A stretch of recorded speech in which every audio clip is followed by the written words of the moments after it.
სტუმრად მოვედით ოქმელასთან. თამთაა ჩვენი მასპინძელი, მისი მეუღლე და ოქმელას შვილი. რომელმაც იცის, რომ მამა ამერიკაშია წასული და მალე ჩამოვა.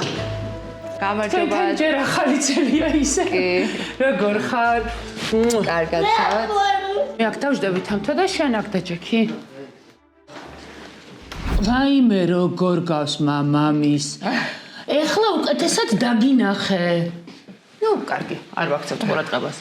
რაღაცა მგონია, რომ სტრესში დრო გადის ძალიან ნელა რა. სტრესში დრო კი ნელა გადის, მაგრამ აი ეს აქციებზე რო ჩავდივარ, ეს სამეგობროს ხარდაჭერა ბევრი ამბავიც ხდება. ურთიერთობა კი აი ძალიან მიმსუბუქებს, ესე რომ ვთქვათ, ამ ემოციებს და აი ამ გრძნობებს და აი ესე გადის, აი გუშინ ვფიქრობდი, რომ აი რამდენი დრო გავიდა ესე მალე თქო რა, ვერ წარმომიდგენია ჯერ ამდენი ხანია რომ ყველა უნახავი მყავს და თან კიდევ პლუს ეს რომ აი ამდენი ხანია დრო გასული აი ვერ ვიჯერებ.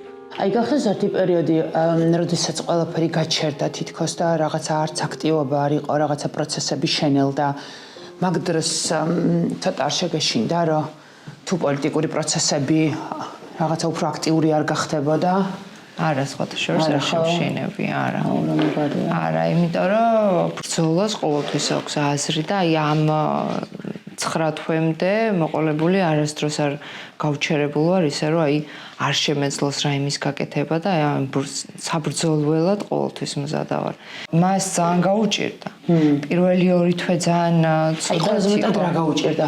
ფსიქოლოგიურად იყო ძალიან დაძაბული, იმიტომ რომ თვითონ თავისი პიროვნებიდან გამომდინარე 4 კედელში როდესაც არის ხო აი ისეთი ჰიპერაქტიურია რომ აი 4 კედელში მისი გამომწყდება ძალიან ცუდია რა და ეს ფსიქოლოგიურადაც ძალიან იმოქმედა მასზე და სულ ეგონა რომ აი რაღაცა მომენტში დამთავრდებოდა რაღაცა შემდეგი ნაბიჯი იქნებოდა მაგრამ დანარჩენებს ახარობდათ კოკა-კოლა?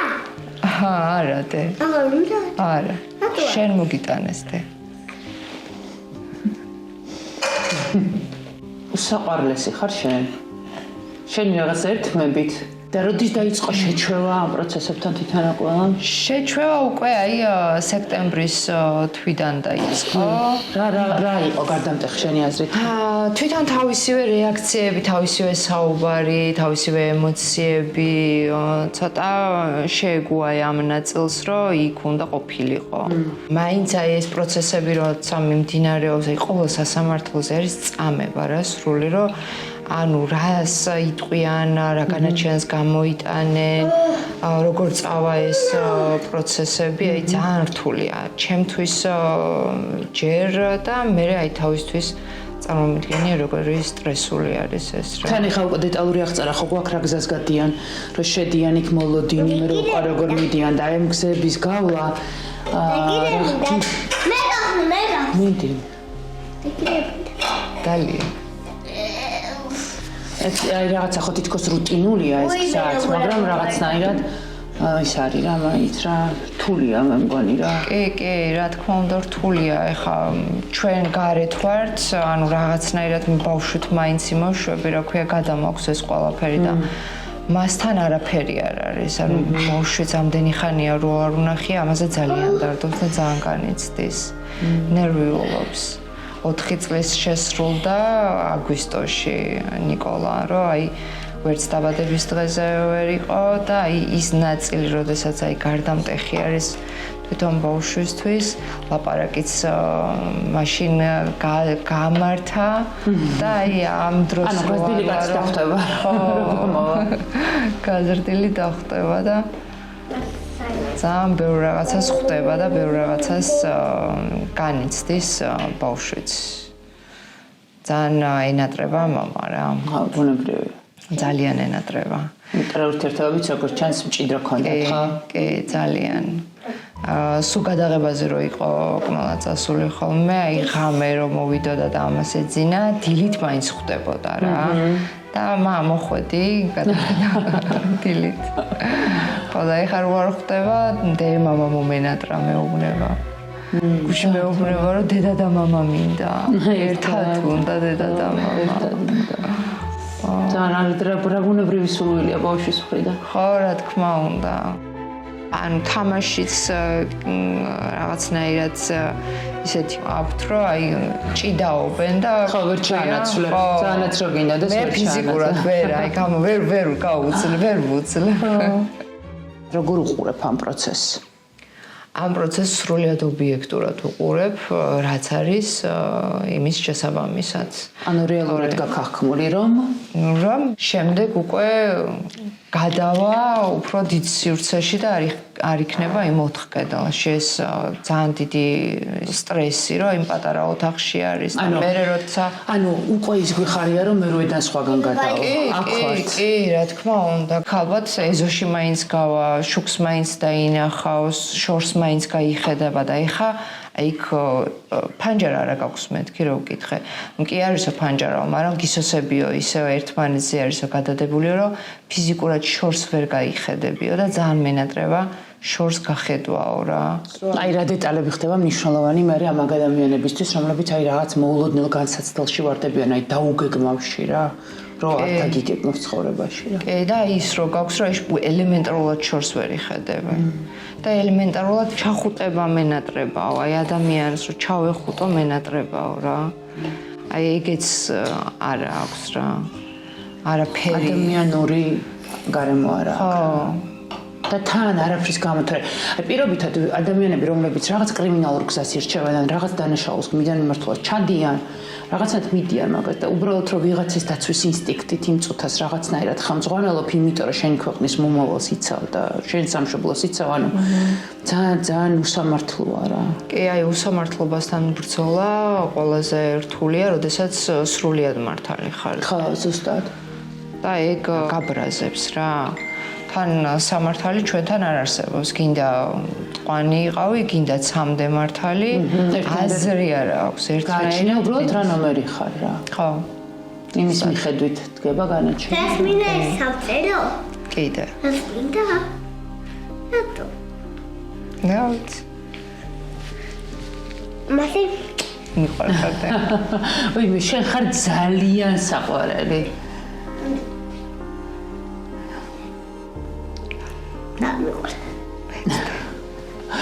აპირებ რო გწელოდიან პაემანზე ბავშვი უყვანა. აუცილებლად.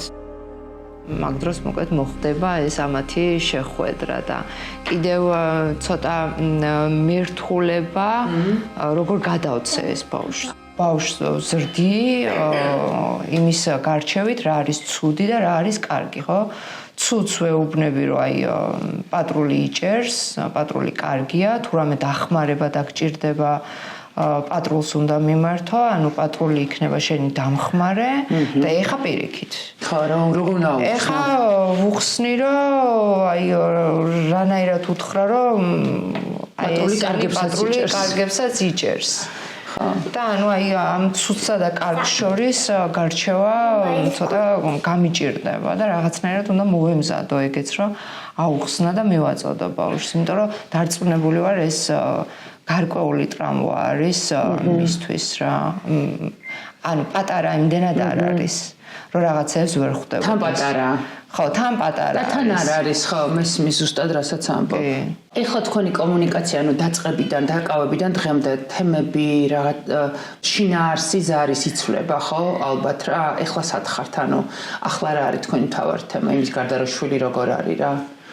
უფრო ყოველას მხარე უფრო მაინტერესებს ახლა ის რას გიზიარებს შიგნიდან რა თავიდან ალბათ ახალი იყო და ყველაფერი სიახლე ხა უკვე რაღაცა ძალიან ჩვეულებრივი გარემოდან გირეკავს. ეხა კი ჩვეულებრივად შეჩვეული არის უკვე ამ ნაწილს და იმას იძახის რომ მაინც ბრძოლა ბოლომდე, ბრძოლა გამარჯვებამდე და არ უნდა გაჩერდე. ანუ ერთ-ერთ ინტერვიუში აქვს ნახსენები ეს ბაყაყის ამბავი და აი ზუსტად ეგრე იქნებაო რა როგორც არის რა თუ გაჩერდებიო დაბლა იქნებიო და თუ არა და მაღლა ამოხვალო რა თავს ამოიძრენა რა.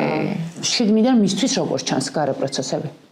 უფრო იმედის მომცემი არ არის ახლა ვიდრე მანამდე იყო? კი, რა თქმა უნდა, ეხა კიდევ უფრო იმედის მომცემი არის, იმიტომ რომ მართლა ძალიან დიდი მნიშვნელობა აქვს ამ ხალხის მხარდაჭერა, ერთად ყოფნა, ხო, ანუ აი მასშტაბურად არის უკვე ეს გასული, ანუ მარტო კონკრეტულად რუსთაველზე აღარ ხდება ეს რაღაცა რა, ანუ დამთავრდება რაღაც დროს, შეიძლება გაიწელოს, მაგრამ რაღაც დროს აუცილებლად დამთავრდება რა. შენ აზრით რამდენი ხანი გაიწერა? ну აი წელიწადი მაინც იქნება რომ ამ წელს ყველა ვარიანტში 20-25-ში აუცილებლად უნდა დამთავრდეს ეს წნეხი, ეს გაურკვევლობა ამდენი წლების განმავლობაში. ხო, მე უფრო მალე მოლოდინი მოგხსოვთ შორის. არ წელზე არ პროგნოზირებ, იმიტომ რომ რაღაცები არის, რასაც უძლებენ თავრობები, რაღაცები, რასაც ვერ უძლებენ რა. არა, წელიწადი ახლა აი მაქსიმუმი, ანუ რისაც ჩვენ თავს აღვევთ. სადამდე დაალაგდება გარემოებები, როგორი წამოვა, რა უნდა მოხდეს, როგორ უნდა დავლაგდეთ ჩვენს, რა უნდა გავაკეთოთ, ანუ ყველაფერს ამას რაღაც გარკვეული დრო ჭირდება, ანუ მე ძალიან ისე საღათ უყურებ ამ ყველაფერს. კი, რა თქმა უნდა. სადმეტი ხო, ყველაზე დიდი სასწორკვეთა ხო არასწორი მოლოდინებით გვექმნება ადამიანებს. აი პატიმარს თუ გინდა ყველაზე სულად მოექცე, არასწორი იმედები უნდა მისცე რა. მაგრამ ახლა უკმაყოფილად თვითონ ჭკვიანი ბიჭია და თვითონაც აქვს რაღაც წარმოდგენები, ალბათ ხვის იმედების მიცემა არ ჭირდება. კი, რა თქმა უნდა, უმკლავდება მე ყველაფერს. კარგად. ხო არის ცხოვრებაში რაღაცებს გეგმავთ, რაღაცებს არ გეგმავთ და დარწმუნებულია რომ არ გეგმავთ კი არა, აი წარმოდგენაშიც არ გქონდათ რომ როდესმე ციხის კარებთან გლდანი სად არის ციხე, მერე ბადრაგი, მერე როგორ უნდა იხმწვანელო, მერე რის უფლება გაქვს, რომ ეს ამის გაგება მოგიწევდა რა. და აი ამ პროცესებში შენთვის ყველაზე რთული რა აღმოჩნდა? აი მისი არ ყოფნა. არ ყოფნა ხო. მისი აი არ ყოფნა ამდენი ხანი. სულ გადაღებაზე იყო აი სულ საქმეში იყო ჩართული ხანდახან გადაბმულადაც ვერ მოდიოდა, იმიტომ რომ გადაღებები რაღაც გარკვეული დრო გრძელდებოდა. მაშინაც კი რაღაცა მისი უკმარისობა მქონდა და მაინც იყო, რა თქმა უნდა, ელემენტარულად როცა მოგინდებოდა დაურეკავდი, ბავშვს ვიდეო კოლით მაინც ანახებდი და ესეთი სიტუაცია იყო, ანუ ადამიანური და ეხლა ის სრულიად მოწყვეტილი მყავს. ისეთი ადამიანი არ მყავს გვერდში, ვიზეც დაყრდნობილი ვიყავი, მარტო მე არა. ბევრი ჩემს გარშემო და მის გარშემო. ის სამეგობროც აი ძალიან მენატრება ის დრო, როდესაც ერთად აი სადმე მივდიოდით ჩვენთან სახლში, აი სულ ვიკრიბებოდით, აი სულ სამეგობროსთან ერთად ვიყავით რა და აი ეს შეკრება, ეს სამეგობროს ესე რომ ვთქვა, აი გართობის და აი ურთიერთობა, ხო, და აი პრობლემა კი არა, აი ჩვეულებრივი ადამიანური ურთიერთობა ძალიან მენატრება. და ეგეთი კრიზისები რაღაც გავლენებს ხო გვიტოვებს და შენი აზრით ცხოვრებაში რა შეგიცვლის? ახლა წინასწარ ამის პროგნოზი ცოტა რთულია რა შეცვლის, მაგრამ აი მაინც როგორ გონია რა შეგიცვლის ეს გამოცდილება? აი წარმოდგენა არა მაქვს. ჯერ არ გაქვს. ჯერ არ მაქვს, იმიტომ რომ 90-იანელი ვარ. ხო. ოკმელაც. ამ გაგილიათ ხალხიტულები. ბევრი რაღაცები გაგვივლია, ძალიან ბევრ რაღაცას მივახციეთ ჩვენ ცხოვრებაში. საკუთარი შრომით. რა თქმა უნდა, ეს ანუ ჩვენი შრომით შევქმენით მე და ოკმელამ ინდივიდუალურად ეს ყველაფერი დღეს რაც გაგვაჩნია. დღეს მივახციეთ მარტო ჩვენ ორმა ერთმანეთის მხარდაჭერით და ერთმანეთის შრომით და პატივისცემით რა. და ეხა აი ეს ყველაფერი წამართვეს ისე რომ ძალიან მენანება დაკარგული აი ეს დრო. თან ამას საკში. ხო. რაც არ ხარ რაღაც 15-16. 15 ხო. როცა არც კი იცით საერთოდ დროს რა ფასი აქვს რა.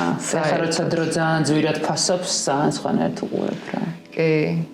რაც უფრო დრო გადის, მე უკვე სხვადასხვანაირად ანალიზებ ყველაფერს. მართალია იგივე ვარ რაც დავრჩი, მაგრამ რაღაც გავლენას აკეთებს. ასაკი მაინც სხვა რაღაცა არის, უფრო დაღვინებული ხდები, რაღაცები გამოვლილია, რაღაცები უნდა გადააფასო. შენ ხარ ძალიან საყვარელი. მე რამეს მომიყვები შენ? მე შენ ვიდეოს გავგზავნი შენს მამიკოს და გნახავს. და ხო არ არის რამე ისეთი რაც გინდა რომ უთხრა? მიყვარს ხარ. ანუ მარტო შენგან გადავცე რომ გიყვარს. ხო, სწორად გავიგე. და რო ძალიან ბევრი კოკაკოლა დალია, ამასაც ვეთქვი. ეს არის მიკროფონი. თუ ახლოს მიტან, შენ ხმას გაიგონებს უფრო კარგად შენი მამიკო. მუზუმი. აი აქ თუ შეხედავ, შენ დაგინახავს. მამიკო. ხე შენ ისმის ხამწუთას. არა უშავს. კიდე რა შეგიძლია რა უთხრა? ყველაფერს გაიგონებს საერთოდ. მიყვარხარ.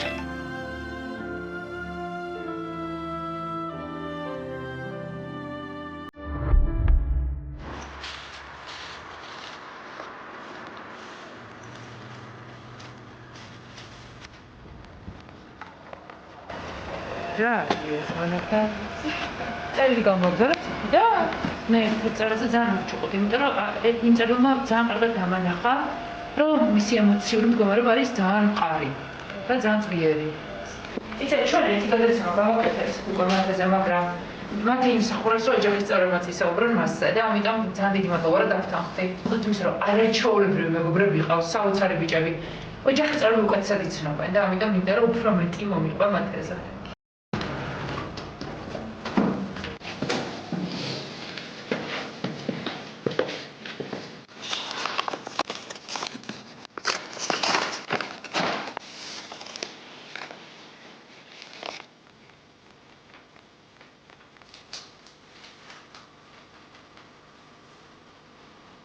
კარგათა? ნახატსაც კაი რა დავუძინეთ. კი ჩემი სიყვარულია. საქართველოს დროშა ხალხი. კაი რა საყვარელია. გავგიშტები.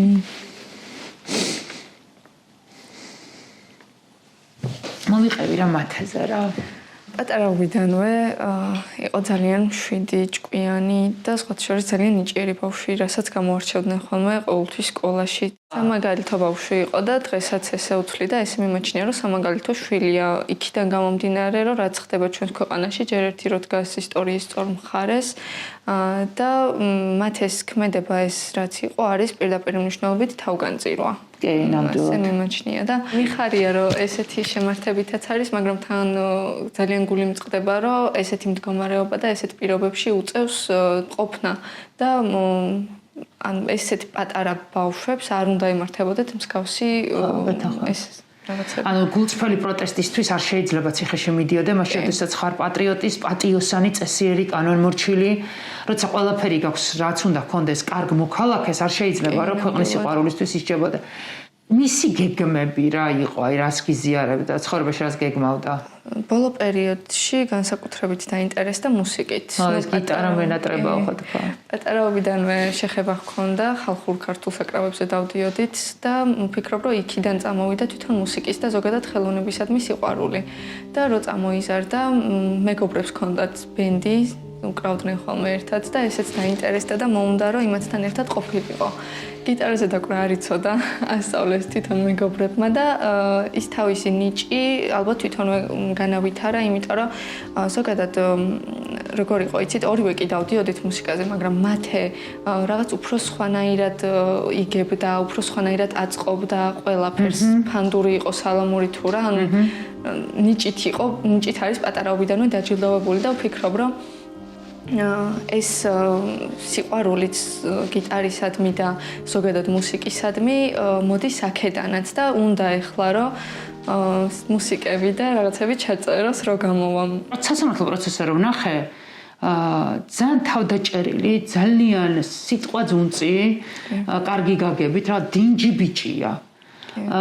და ფიქრობდი მთელი სასამართლო ბიჭები და ფიქრობდი რომ წარმომიდგენია როგორ გამოვიდა წყობილებიდან კი არა და როგორ აიტყობა აფექტში იყო სხვისი დაჩაგურით სხვისმა ჩაგურამ რა აფექტი ჩაგდა იმიტომ რომ ვუყურებდი ისეთი მორცხვი რაღაცნაირი მორიდებული ბავშვია რომ მანდ ალბათ თქვენთვისაც შოკი იყო მისი ეს ამ ემოციურობის ნახვა, ხო? კი, იმიტომ რომ მეგობრებიც აღნიშნავენ, რომ არის ძალიან თავშეკავებული და ზოგადად ემოციების კონტროლი ჩემზე მეტადაც კი შეუძლია მათეს და ვფიქრობ, რომ ეგ ეხმარება, რომ შეინარჩუნოს პირველ რიგში სიმშვიდე და გაუძლოს იმ ყოფას, ესე რომ ვთქვათ, რაც დღეს ამ ბავშვს აქვს და იმედი მაქვს, რომ ეს ესე დარჩება, იმედს არ დაკარგავს, მშვიდად იქნება, გაწონასწორებულად იქნება, როგორც აქამდე, იმიტომ რომ სხვანაირად არ შეიძლება. ანუ შენ დარდოფეხა ციხემ რამე გავლენა არ დაუტოვოს ემოციებს. კი, იმიტომ რომ ეხლა მე პირადად არ ვიცი ციხე რა არის, მაგრამ ზოგადი წარმოდგენა მაქვს, რომ იქ ადამიანები იცვლებიან და არ შეიძლება უბრალოდ ესეთი კარგი ადამიანების, მათ ესიც და სხვა დაკავებულების იქ ყოფნა, იმიტომ რომ ჩვენ ვხედავთ ყველას როგორი ადამიანები არიან, როგორი ბავშვები არიან, რა ნიჭიერები არიან, იმიტომ რომ ეს მათი წერილებიდანაც ჩანს, სიტყვით გამოსვლით სასამართლოზეც და ეს ადამიანები ნამდვილად არ იმსახურებენ იმ ყველაფერს, რასაც დღეს განიცდიან და რა გზასაც გადიან ესენი. მესმის რა შეხედავ საშიშროებას, მაგრამ თვითონ მათ როგორ არის ციხეში მოხვედრის შემდეგ? რამოდენიმე დღის წინ ვნახეთ და ეს რამდენჯერაც ვნახე, მაინც მშვიდად არის, იმხნევებს თავს. ერთ-ერთ აქტივისტთან ერთად არის და რაღაც ვფიქრობ, რომ ერთად უფრო კარგად უძლებენ ამ ყველაფერს, ესე რომ ვთქვათ და ერთმანეთს ეხმარებიან. ნუ რა თქმა უნდა, ჩვენთვისაც ჩვენზეც ნერვიულობს და რაღაც, მაგრამ მაქსიმალურად ვცდილობთ, რომ რო გვირეკავს ის სულ გამამხნევა, არ ინერვიულო, ყველაფერი კარგად იქნება, იმიტომ რომ სხვანაირად ვერ გამოვა. რას ატყობ ხასიათში? თითქოს ვატყობ ყოველ ნახვაზე რაღაც ცოტა უფრო მეტად იწყენს და რაღაც, მაგრამ არ მინდა რომ ესე იყოს, მინდა რომ პირიქით უფრო უკეთესად იყოს, იმიტომ რომ გამარჯვება ახლოსაა, ესე რომ ვთქვათ. რას გრძნობ მის ლაპარაკში? ოპტიმისტურად არის, ხო? წერილებით ოპტიმისტურად არის. კი, ოპტიმისტურად არის განწყობილი, იმიტომ რომ იცის, რომ მათეს და ამ ყველა დაკავებულების უკან დგას მთელი ქვეყანა და მთელი საქართველო და იმედს ეს არ აკარგვინებს, ესე რომ ვთქვათ. კი, ნამდვილად. იცის რომ ბრძოლა არ შეჩერდება. და თან ყველაზე მნიშვნელოვანი არის ალბათ ის რომ ტელევიზიიდან უყურებენ იმას რომ არავინ არ ნებდება და არავინ არ იღლება, ეს ძალიან მნიშვნელოვანია. კი.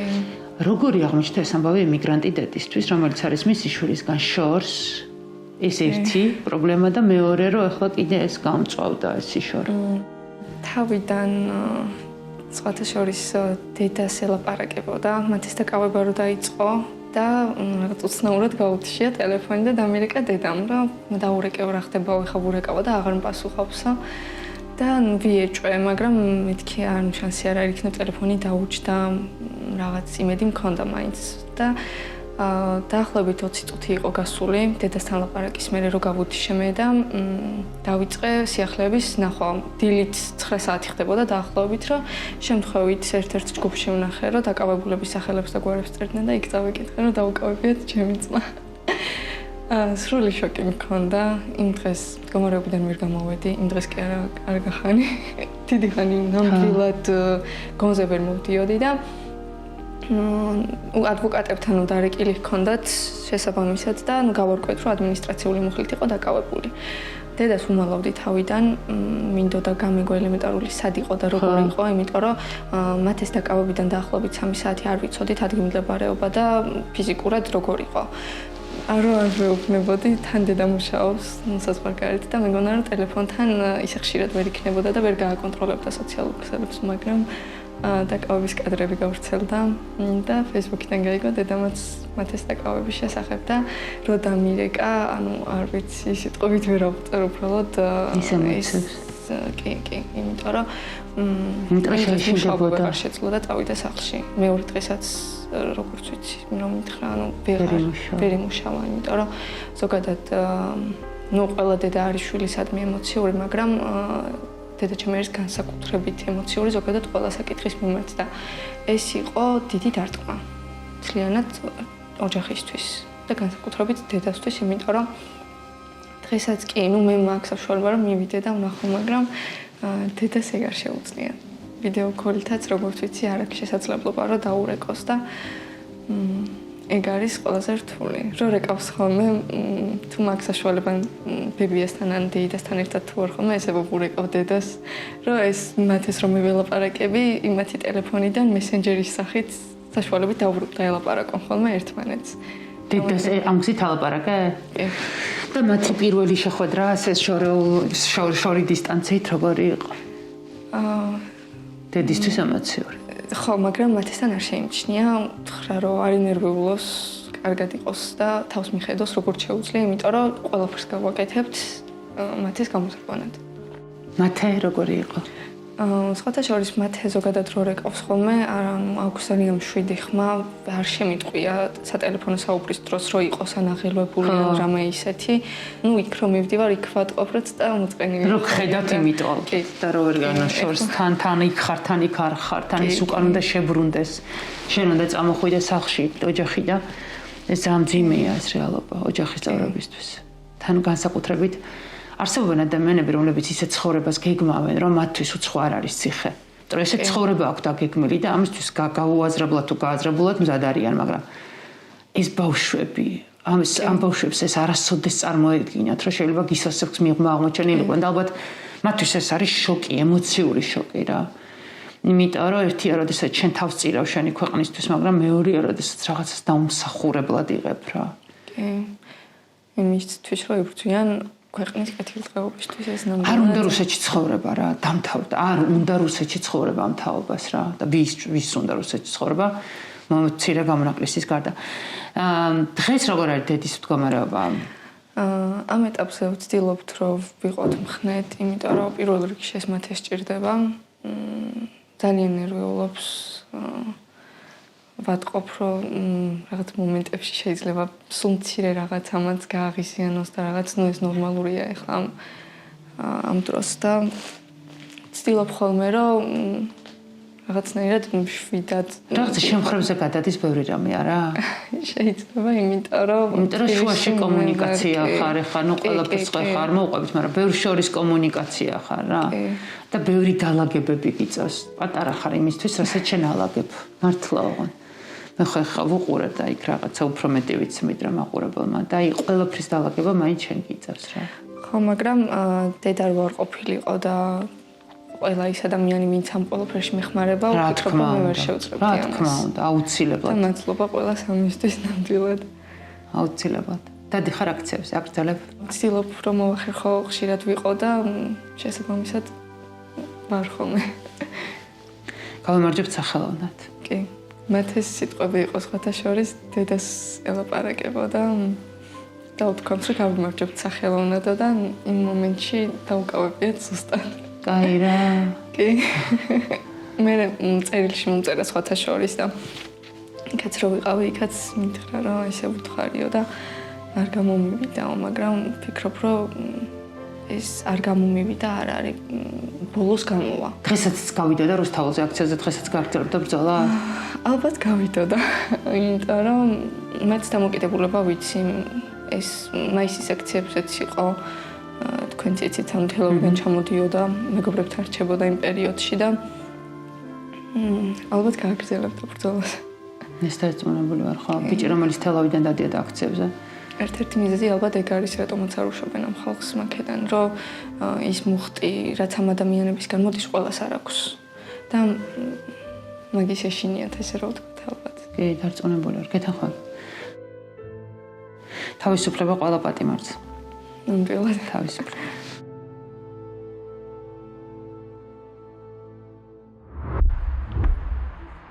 მარია, პროცესზე რომ მათი ფოტო დაიდო, პირველი დღიდან მინდა შენი შეყვარებულის გაცნობა. იმიტომ რომ განსაკუთრებით, როდესაც გავიგე მისი ასაკი, რომ ჯერ მხოლოდ 20 წლისაა. კიდევ უფრო მეტად მომინდა, რომ ასე უფრო მეტი ვიცოდეთ, იმიტომ რომ 20 წლის ადამიანი რო ხვდებით ციხეში მარტო იმიტომ, რომ რუსეთში ცხოვრება არ გინდა, ანუ ვფიქრობ, რომ ძალიან უსამართლოა. მაგრამ მოდი გამეცანი ნიკოლოზ ჯავახიშვილი. რა სახელი და გვარი აქვს? ნიკოლოზ ჯავახიშვილი. ცნობილი ივანე ჯავახიშვილის შთამომავალი ერთ-ერთი. მართლა? კი. მართლა ივანე ჯავახიშვილის შთამომავალია? ერთ-ერთი. ნუ მაშინ არ გისუყვირს მისი ეს რაღაც დამოკიდებულება ქვეყნის მიმართ. ყველა აქციაზე ერთად დავდიოდით ხოლმე დაწყებული მარტი, აპრილი, მაისის აქციებიდან დასრულებული ეხანდელ აქციების პერიოდამდე. მიუხედავად იმისა, რომ თვითონ ვეღარ დადის, მე მაინც არ ვწყვიტავ აქციებზე სიარულს. მისი სულისკვეთებას ვცდილობ, რომ ჩემიდან მაინც წამოვიდეს. ხო, მესმის. ეს ძალიან მნიშვნელოვანია, იმიტომ რომ როგორც მე ვიცი, პატიმრები ოჯახის წევრებს სულ ეკითხებიან, რატო აღარ დადიხართ აქციებზე, მათთვის ეს მნიშვნელოვანია. მომიყევი როგორია ნიკოლოზი, სად სწავლობს, რა იყო მისი ინტერესები, რას აკეთებდა, მისი ჰობი, რითი ერთობოდა, რისი კეთება უყვარდა? ნიკოლას ბავშვობიდანვე უნდა რომ ყოფილიყო DJ და ეს ოცნება მან აისრულა 18 წლის ასაკში. როგორ და დაიწყო ერთ-ერთ ბარში მუშაობა. თავიდან სხვა პოზიცია ჰქონდა, შემდეგ რომ გაიგო რომ DJ-ის ვაკანსია იყო, მენეჯერს თხოვა უფროს, რომ თუ შესაძლებელია ვცდიო. ანუ გარდა იმისა, რომ მოსწონდა იმას აკეთებდა, ეს იყო თუ არა მისი შემოსავლის ერთადერთი წყარო? დიახ, ეს იყო მისი შემოსავლის ერთ-ერთი წყარო. ანუ თავიდან ბოლომდე თავის თავზე დამოკიდებული იყო. კი, თავიდან ბოლომდე თავის თავზე დამოკიდებული იყო 16 წლის ასაკიდან. კაი, რა ადრე დაუწყია. კი. ერთ პერიოდი თავის მეგობრებთან ერთად ცხოვრობდა 16-17 წლის ასაკში, შემდეგ 18 წლის რო გახდა, ამ პერიოდში დაახლოებით გავიცანით ერთმანეთი. გარკვეული დროის შემდეგ ურთიერთობა დავალაგეთ. შემდეგ ცალკე ცხოვრობდა. ანუ დიდი ბიჭი გახდა 16 წლიდან. დიახ. და რა ქონდა დაგეგმილი ცხოვრებაში, რის იკეთება უნდა და როგორ წარმოადგინა მისი მომავალი? მთელი ცხოვრება უნდა და რომ გაჰყოლოდა მუსიკას, ვინაიდან ხელოვანი იყო ბავშვობიდანვე. და მისი სურვილი იყო, რომ ყოფილიყო ერთ-ერთი DJ ბერკეინში რომ დაუკრავდა. ოცნება ჰქონდა რომ ბერკეინში დაეკრა როგორც DJ. და ჯერჯერობით ვერ შევძელით გერმანიაში, კონკრეტულად ბერლინში წასვლა ბერკეინში, რომ ერთად წავსულიყავით, თუნდაც მხოლოდ მუსიკის მოსასმენად. როგორ მოხდა რუსთაველზე ეს DJ ბიჭი? პირველი საპროტესტო აქციები, ვარცდები დაიწყო მარტში. კანონი. რუსული კანონის წინააღმდეგ, დიახ. და ამ რუსული კანონის წინააღმდეგ ყველა აქციაზე აბსოლუტურად ერთად დავდიოდით. ჩემი დაბადების დღე, ჩემი მეგობრების დაბადების დღე აღვნიშნეთ რუსთაველზე, კონკრეტულად პარლამენტის წინ. ნიკოლოზ ციხეში რატოზის? ნიკოლოზის ციხეში ძალიან ირონიული ფაქტის გამოზის. მან უბრალოდ ფეიერვერკი ჰაერში გაისროლა. მაშინ როდესაც კანონით აკრძალული არ იყო პილოტექნიკის გამოყენება, არც ადმინისტრაციული ჯარიმა იყო ამაზე და მით უმეტეს არც სისხლის სამართლის კოდექსით არ იკრძალებოდა პილოტექნიკის გამოყენება. მისი ემოციური მდგომარეობა როგორია? მისი განწყობა როგორია? როგორ უყურებს ამ ციხის გამოცდილებას? რას გწერს ციხეზე? ციხეზე წერს, რომ ძალიან ცუდი ვითარება თვითონ ციხეში. ძალიან არაჰუმანური მოპყრობა აქვთ, თუმცა დიდად არ უჩივის ამ მდგომარეობას, ვინაიდან ის მხნედ და ძლიერად არის, რადგან ამდენი ხალხი ამდენი დღის მანძილზე ისევ რუსთაველის გამზირზე იკრიბებიან და ყოველდღიურად ეს პროტესტი არ წყდება და ხალხის ძალით მას სჯერა, რომ ადრე თუ გვიან გამოუშვებენ და ჩვენ დავამარცხებთ ამ ოლიგარქიულ პარტიას. მარიამ, შენ ყველაზე მეტად როდის გაგიჭირდა ემოციურად? პირველად გამიჭირდა მე 6 დეკემბრის დღეს, პროცესის დღეს, ძალიან ემოციურად გამტეხა, ვინაიდან არ იყვნენ არც ერთი ამ 8 პირიდან დაკავებულებიდან ციხის ღირსები ეს ადამიანები. სრულიად აბსურდული გადაწყვეტილება იყო ჩემთვის და ეს გადაწყვეტილება რო გამოიტანა, რომ თავისუფლების აღკვეთა შეუფარდა ესეთ ადამიანებს, იყო ჩემთვის სრულიად დამანგრეველი და გამანადგურებელი. ვერ გამოვდიოდი სახლიდან, ვერ გადავადგილებოდი, ვერ ვჭამდი, ვერ ვსვავდი, ვერაფერზე ვერ ვფიქრობდი, იმიტომ რომ ვიცოდი, რომ ძალიან ცუდ ვითარებაში მოყვებოდა იქ და მე არ მემეტებოდა არც ერთი მათგანი ციხისთვის. რა არის ემოცია, რა სახელს არქვა? არ ვიცი, ბრაზიც იყო რაღაც მხრივ იყო ალბათ სევდაც იყო ძალიან არ ვიცი სიტყვა სახელწოდება რა უწოდო, იმიტომ რომ ძალიან ამოუხსნელი ემოცია იყო, ყველაფერი იყო ერთმანეთში არეული. რას გწერს? გააჩნია ყველაფერს მიყვება ხოლმე თავის თანასაკნელებზე და თავის ისტორიებს. მაქვს დღიური ასევე, რომელშიც ყოველდღიურ მოვლენებს ავსახავ და წერილებში მოკლე ჩანაწერებივით უყვები მას ყოველდღიურ ისტორიებს. თუ რა ხდება დღევანდელ მოცემულობაში. მიუხედავად იმისა, რომ მას ტელევიზორი აქვს და თავალს ადევნებს ეხანდელ მოვლენებს ტელევიზორის საშუალებით, მაინც უყვები. სხვანაირად რა უყვები. თქმა უნდა, დარწმუნებული ვარ. სხვა ამბებს, სხვა ემოციებს. თუ რა ხდება ჩემს გარშემო და რა ხდება კადრის მიღმა. რა შეიცვალა თქვენ ურთიერთობაში პატიმრობის მერე? შენს ემოციებში? რა მოვიდა, რაც მანამდე არ ქონდა? უფრო გაძლიერდა მუხტი, უფრო გაძლიერდა ეს სიყვარულის შეგრძნება და ვერასდროს ვერ გაანადგურებენ ჩვენში ჩემში კონკრეტულად ნიკოლას მიმართ სიყვარულს და ვერასდროს ვერ გაანადგურებენ ასევე ჩემს პატრიოტიზმს. ვერ შეგაშინებენ. ვერ დამაშინებენ ვერაფრით. მონატრება? მონატრება რა თქმა უნდა ყოველდღიურად არის და ძალიან განვიცდი ამ ყველაფერს. ყველაზე მეტად რომელ დროს გაკლია რა ეტაპზე, რა დღეს, რა დროს, რომელ საათზე, დილა, შუა დღეს აღამოს ქუჩაში გარეთ და სულ, იმიტომ რომ როდესაც გარეთ გავდივარ, ყოველ ნაწილში ეგ მახსენდება. ყველგან ერთად დავდიოდით აბსოლუტურად ყოველ ფეხის გადადგმაზე რაღაც ისტორია მახსენდება, ისტორია თუ როგორ ვიყავით პირველად სიგურებზე, რამდენჯერ წაიქცა. პირველი მისი ბოულინგის ბურთის გაგორება მახსენდება, პირველი მისი ბილიარდის თამაში. პირველად როდესაც მან მიყვარხარ მითხრა და ანუ ყველა ადგილთან გვაკავშირებს ყველანაირი ისტორია, რომელსაც ანუ ესე ფიზიკურად გადმოცემის უნარიც კი არ გამოჩნია, იმდენი რაოდენობის ისტორია. გამოგარია ეს მოგონებები? კი, ძალიან კარგია ეს მოგონებები, თუმცა მეტის დამატება სურვილი მაქვს. და ეს წინარე. ყველაფერი წინ არის და იმედია ძალიან მალე შევძლებთ ამ ისტორიების დამატებას. აუცილებლად ეჭვი არ მეპარება.